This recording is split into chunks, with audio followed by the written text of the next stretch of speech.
लता मंगेशकर के निधन से देश भर में शोक की लहर दौड़ पड़ी। राष्ट्रपति, प्रधानमंत्री, मुख्यमंत्री समेत कई बड़ी हस्तियों ने लता दीदी की मृत्यु पर अपनी संवेदना जाहिर की है।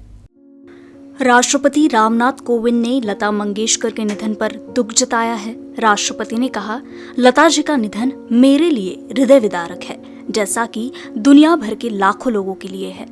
उनके गीतों की विशाल श्रृंखला में भारत के सार और सुंदरता को प्रस्तुत करते हुए पीढ़ियों ने अपनी आंतरिक भावनाओं की अभिव्यक्ति पाई। भारत रत्न लता जी की उपलब्धियां अतुलनीय रहेंगी। प्रधानमंत्री नरेंद्र मोदी ने भी लता दीदी को अपनी श्रद्धांजलि दी है।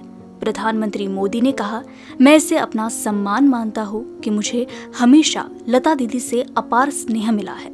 उनके साथ मेरी बातचीत अविस्मरणीय रहेगी। लता दीदी के निधन पर मुझे अपने साथी भारतीयों के साथ शोक है।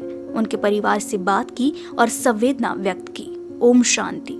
उधर मुख्यमंत्री उद्धव ठाकरे भी लता दीदी के जाने से दुखी है। मुख्यमंत्री ने अपनी भावना व्यक्त करते हुए कहा कि लता दीदी के जाने के साथ ही स्वर का युग समाप्त हो गया, एक महान उत्सव का अंत हो गया। ठाकरे ने कहा कि हमने अपने ममतादायी आशीर्वाद को खो दिया है।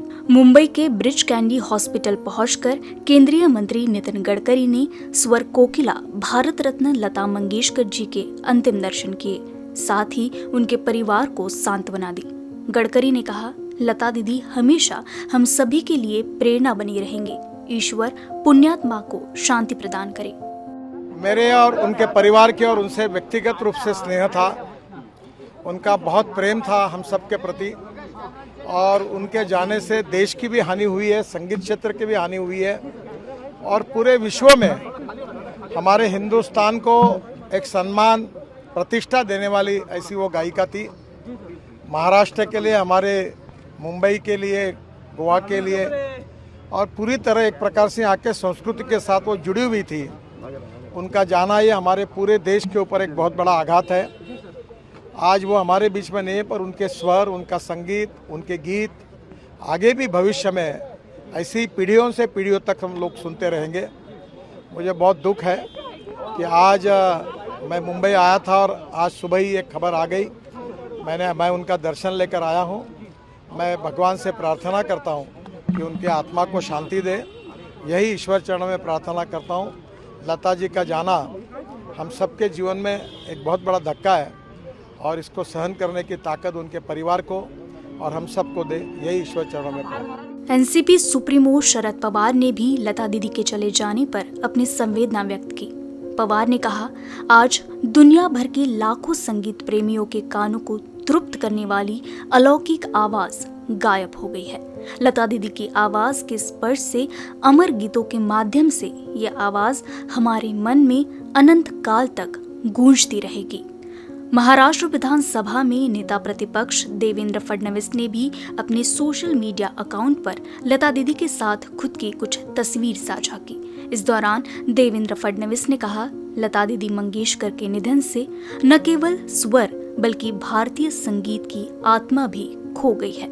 फडणवीस ने कहा कि लता दीदी के रूप में भारत को दिया गया अनमोल तोहफा भगवान ने छीन लिया है।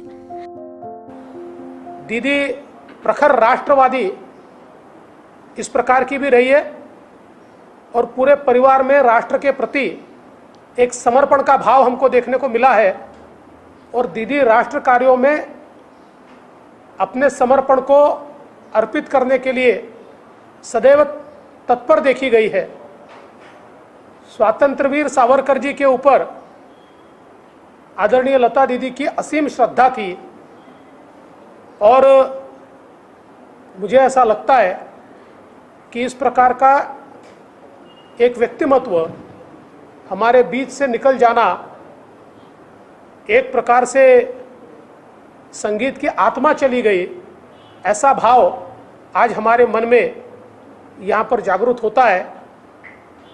आज स्वयं माननीय प्रधानमंत्री जी भी मुंबई में पधार रहे हैं, और वे भी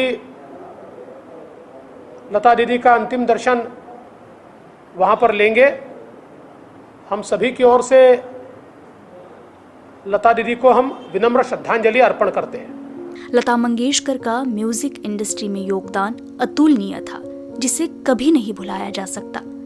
78 साल के करियर में लता मंगेशकर ने 25,000 गाने गाए। लता को कई सारे पुरस्कारों से नवाजा गया था।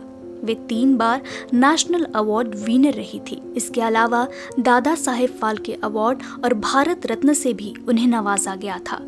लता मंगेशकर चाहे ये दुनिया छोड़कर चली गई हैं, लेकिन अपने सदाबहार गानों की विरासत अपने फैंस के लिए छोड़ गई है। लता दीदी के इन गानों ने उन्हें इस दुनिया में अमर कर दिया है।